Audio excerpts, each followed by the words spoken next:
The British film and television star Jessica Barden, who was born into a working-class family, has criticised the privately educated star of The Crown, Emma Corrin, for saying they wanted to play grittier roles with an outrageous accent. So should actors from privileged backgrounds play working-class roles? Does gritty mean working class? Not sure it does. We're now joined by two former Corrie stars, Debbie Arnold, who's now working in theatre. He says it's ridiculous to suggest an actor has had experience to play something, while Grantchester star Melissa Johns believes good acting is based on personal truth. And so, what do you think? Well, I've played a murderer and I haven't killed anybody yet. That's the end of the argument, then, isn't it? and I feel that's it. You know, acting, it's in the name, isn't it? We act things. So we don't have to personally go through those things. We don't have to have a gritty background, do we, in order to portray that? And, of course, you don't know where people come from originally. I mean, a lot of us actors have sort of minimal accents. I mean, where would you think I was from?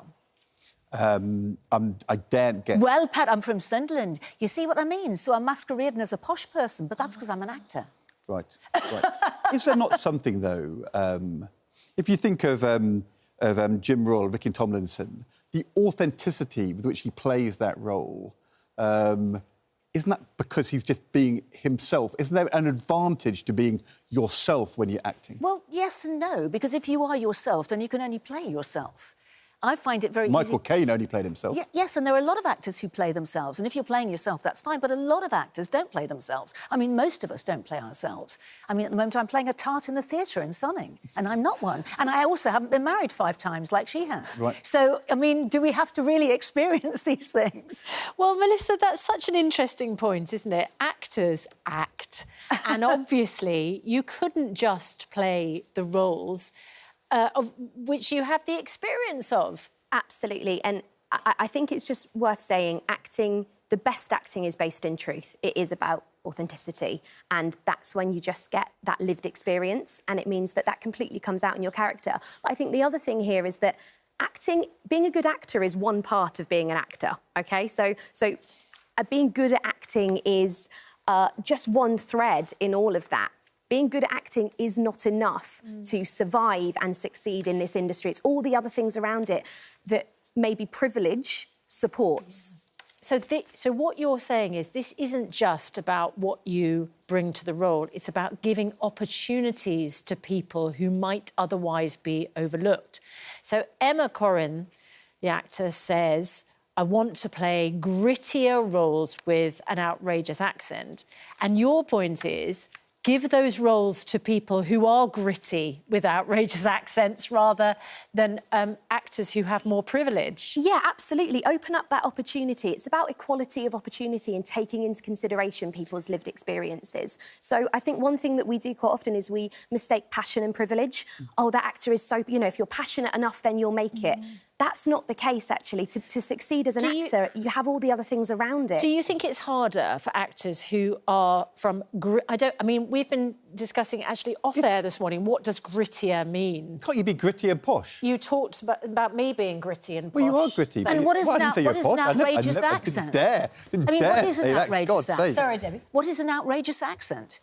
The I've thing no is idea. that you see, I think when we used to have our union, when it used to be a good union, Equity, and you had to have 42 weeks that you had to do with your provisional card, you know, before you became a proper actor.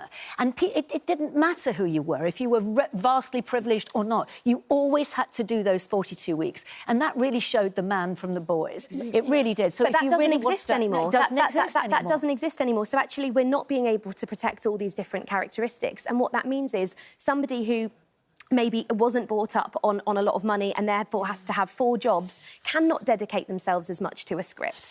We really are confusing... But if they want to be in Brideshead Revisited or Downton Abbey, we shouldn't say that because you're working class, you've got to be below stairs in Downton Abbey rather than above stairs. Surely, you know, if you're working class, you can play somebody posh. You should be able to. It's ridiculous, isn't it? Well, then why not the other way around? We have more... let's get to a point. We have more TV at the moment than we will ever have, right? We've got more than we could ever watch in a lifetime. There are so many opportunities for everyone to have a place at the table, but it's still not. I understand that, but surely case. posh people can play working class people. Working class people can. And play they do. Posh people do play working And class. Yeah, but working class it should go people both ways.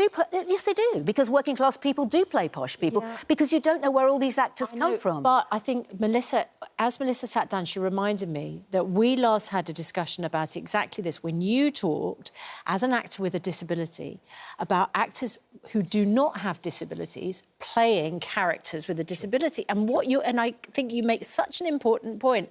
There are people who do not have those opportunities who should first have those opportunities. Absolutely, because if we're not going to be playing, you know, if we use the example of disability, we're already not being given the non-disabled roles. So surely that means the ones we should at least play are the disabled ones. But do you know what? Let's turn this round. Let's not say that we should be taking roles away from people. How about we just work on ways of elevating all actors? That's exactly right. That's exactly right. To make it much more, you know, inclusive. Debbie, Melissa, really appreciate your time this morning. We have to go because we're going to talk to another actor.